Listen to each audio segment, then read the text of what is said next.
Hello guys, இன்னைக்கு உங்க முன்னாடி புது ப்ராடக்ட் எடுத்துட்டு வந்திருக்கேன். புது ப்ராடக்ட் நம்மளுக்கு தெரிஞ்ச ப்ராடக்ட் தான். குக்டோட ப்ராடக்ட்ங்க. நான் கேஎஃப்சி ஃப்ரை கிட் மசாலா எடுத்துட்டு வந்திருந்தேன். ஸோ அது ட்ரை பண்ணி டேஸ்ட் பார்த்து எப்படி இருக்குன்னு ரிவ்யூ கொடுக்க போறேன்.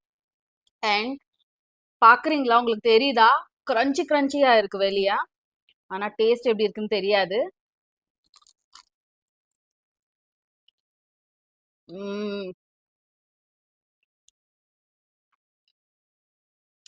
டேஸ்ட் அல்டிமேட்டுங்க. ஆக்சுவலா 3 ப்ராடக்ட்ஸ் கொடுத்துருக்காங்க: marinate powder, fry mix powder and seasoning powder. And அந்த சீசனிங் பவுடர் ஃப்ளேவர் இருக்கு தெரியுமா, அல்டிமேட். நிறைய பேருக்கு நம்ம குழந்தைங்களுக்கு இது நல்லா இருக்காது, லைக் இட் இஸ் நாட் ஹெல்தின்னு தோணும் இல்லையா? கேஎஃப்சி சிக்கன்னா ரொம்ப பிடிக்கும், ஆனா நம்ம கூட்டு போயிட்டு சாப்பிட விட மாட்டோம். அப்படி இருக்கிற ஆளுங்க இந்த ப்ராடக்ட் வீட்டுக்கு எடுத்துட்டு குக் பண்ணிட்டு உங்க குழந்தைங்களுக்கு தாராளமா கொடுக்கலாம். பண்றது ரொம்ப ஈஸி. அதோட வீடியோ நான் கொடுத்துடுறேன், பாருங்க. ரொம்ப ஈஸி, டேஸ்டி. கண்டிப்பா நீங்க வாங்கி ட்ரை பண்ணலாம். இதுதான் ஃப்ரைட் சிக்கன் கிட்டுங்க.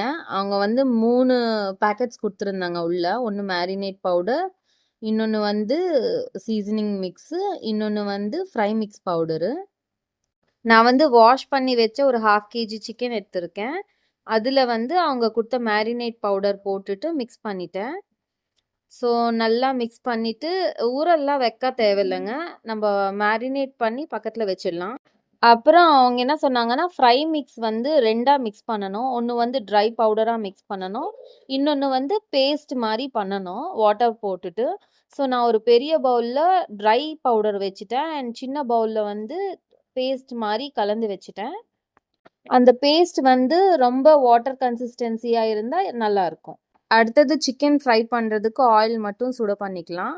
இப்போ நான் மேரினேட் பண்ணி வச்ச சிக்கன் ஃபஸ்ட்டு ட்ரை பவுடரில் கோட் பண்ணிவிட்டு, அதுக்கப்புறம் அந்த ஃப்ரை மிக்ஸ் பேஸ்ட் பண்ணியிருக்கோம் இல்லையா, வாட்ரி லிக்விட், அதில் ஒரு தடவை டிப் பண்ணிவிட்டு திருப்பி அது எடுத்து ட்ரை பவுடரில் திருப்பி டபுள் டைம் கோட் பண்ணணும். இது இப்படி பண்ணுறதுனால நம்மளுக்கு தேவையான டெக்ஸ்சரும் அப்புறம் அந்த க்ரன்ச்சினஸ் வந்துடும்.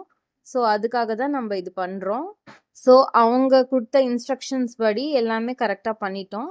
ஸோ இப்போது அடிஷ்னலாக எக்ஸ்ட்ரா ஏதாவது பவுடர் இருக்குன்னா அது இங்கே டஸ்ட் பண்ணிடலாம். டஸ்ட் பண்ணிவிட்டு நம்ம ஆயிலில் போட்டுட வேண்டியது தான். ஸோ எல்லா பீசஸ் அப்படியே நம்ம கோட் பண்ணிவிட்டு போட்டுடணும். போட்டுட்டு 2 சைட்ஸ் மீடியம் ஃப்ளேமில் வச்சுட்டு ஃப்ரை பண்ணிடணும்.